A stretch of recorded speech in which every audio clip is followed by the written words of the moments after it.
Sejumlah pemimpin Pasifik mempertanyakan komitmen negara-negara Pasifik terkait kasus pelanggaran HAM dan pengiriman sebanyak 1.350 pasukan TNI ke tanah Papua.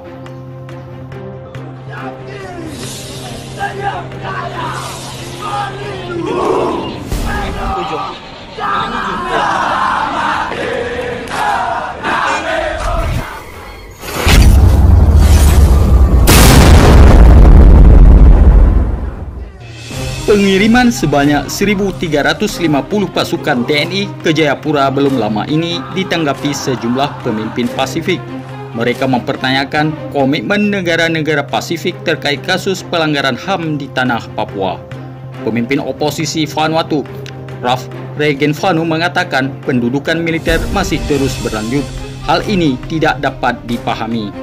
Tidak dapat dipahami oleh saya bahwa beberapa di wilayah Pasifik kami masih memilih untuk tetap diam dan lebih buruk secara aktif merusak upaya untuk memberikan jalan bagi perdamaian dan keadilan bagi orang Papua Barat. Tugas Regenvanu, mantan Menteri Luar Negeri Vanuatu, di akun resmi Twitternya belum lama ini. Sementara Pendeta James Bakhwan, Sekretaris Umum Pacific Conference of Churches atau PCC, mengakui di bawah 1.500 militer Indonesia tiba di Jayapura, Papua. Lebih banyak penindasan diarahkan untuk saudari dan saudara kita Papua, tukas Pendeta Bakhwan. Sebelumnya, Dan McTaylor, Sekretaris Umum Forum Kepulauan Pasifik atau PIF, angkat soal HAM Papua di Sidang Dewan Hak Asasi Manusia atau HAM PBB segmen tingkat tinggi sidang reguler ke-46 pada tanggal 24 Februari 2021 yang dilangsungkan melalui virtual.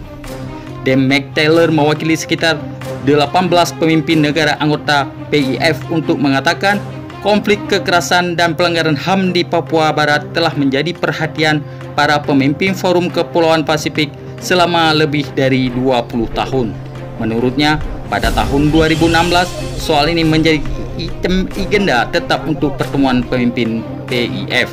Fokus pemimpin Forum Pasifik di Papua Barat telah tepat pada hak asasi manusia, menyerukan kepada semua pihak untuk melindungi dan menjunjung tinggi hak asasi manusia bagi semua penduduk dan bekerja untuk mengatasi akar penyebab konflik dengan cara damai. Di sisi lain, Kepala Kepolisian Daerah Papua Inspektur Jenderal Polisi Matius D. Fakhiri menegaskan jajarannya tidak akan mundur selangkah pun untuk menghadapi pelaku kekerasan bersenjata di Kabupaten Intan Jaya. Pada awak media di Timika, Ahad Irjen Polisi Fakhiri mengatakan bahwa kehadiran aparat Polri dibantu TNI di Intan Jaya saat ini semata-mata untuk melakukan penegakan hukum terhadap pelaku kekerasan bersenjata. Dalam hal ini, kelompok kriminal bersenjata atau KKB. TNI dan Polri hadir untuk memastikan bahwa negara hadir di Intan Jaya untuk melakukan penegakan hukum terhadap siapapun yang melakukan pelanggaran hukum, kata Irjen Fakhiri. Irjen Polisi Fakhiri, putra asli Papua asal Fakfak, baru 2 pekan menjabat Kapolda Papua menggantikan Komjen Polisi Paulus Waterpau. Ia meminta seluruh prajurit Polri yang tergabung dalam Satgas Namangkawi dan Satgas Pengamanan Daerah Rawan agar tidak takut menghadapi teror dan ancaman dari KKB. Dalam melakukan langkah-langkah penegakan hukum itu, Kapolda Papua mengingatkan semua personel agar memastikannya secara terukur. Pastikan itu dilakukan secara terukur, tidak boleh melakukan hal-hal yang dapat merugikan masyarakat yang tidak bersalah, ujarnya. Kapolda Papua memastikan situasi Kamtipnas di wilayah Intan Jaya akhir-akhir ini mulai kondusif. Ia berharap Pemkop setempat bahu-membahu bersama aparat TNI dan Polri menjaga situasi Kamtipnas di Intan Jaya pulih seperti tahun-tahun sebelumnya.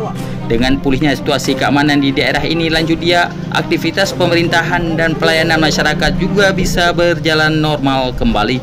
Kami sangat mengharapkan kolaborasi yang baik antara TNI, Polri, dan Pemkat Intan Jaya, katanya. Kapolda mengapresiasi Bupati Intan Jaya yang sering disugapa, sehingga sangat membantu mempercepat upaya pemulihan situasi keamanan di sana.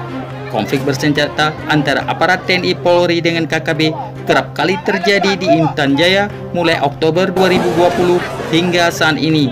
Puluhan orang meninggal dunia, tidak saja dari aparat TNI Polri serta pentolan KKB, tetapi juga tidak sedikit korban berjatuhan dari masyarakat sipil. Konflik kekerasan dan pelanggaran HAM di Papua Barat telah menjadi perhatian para pemimpin Forum Kepulauan Pasifik selama lebih dari 20 tahun dan menjadi item agenda tetap untuk pertemuan pemimpin PIS. Mr. President, Solomon Islands is gravely concerned about the human rights violation against Melanesians in West Papua. Human rights violations in West Papua and the pursuit for self-determination. Violation of human rights in West Papua and their desire to achieve self-determination is a reality. A reality that this great body, this great home, cannot continue. It must take this into account. It must not allow actions in the guise of principles of non-interference and sovereignty as wishes for inaction. The UN must act on this issue and find a workable solution to give autonomy to the indigenous peoples of West Papua. Le problème des droits de l'homme en Papouasie-Occidentale reste encore en suspens.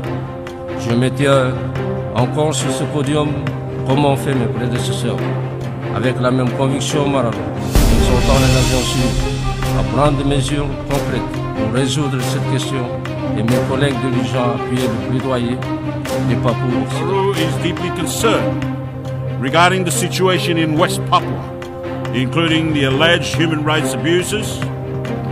As emphasized in the Pacific Islands Forum communique, it is important that there be an open and constructive dialogue on this matter. Mr. President, a little closer to home, we express for the welfare of the Pacific peoples that residents and citizens in the province of Western Papua, Indonesia. Last year, on this same podium, I stood here and spoke about human rights abuses taking place in Indonesia ruled probably your neighboring concern for the welfare of the indigenous people of West Papua also calls on Indonesia as a foreign dialogue partner to work with it and other Pacific Island Forum countries to facilitate this decision. We join others to advocate for a minimum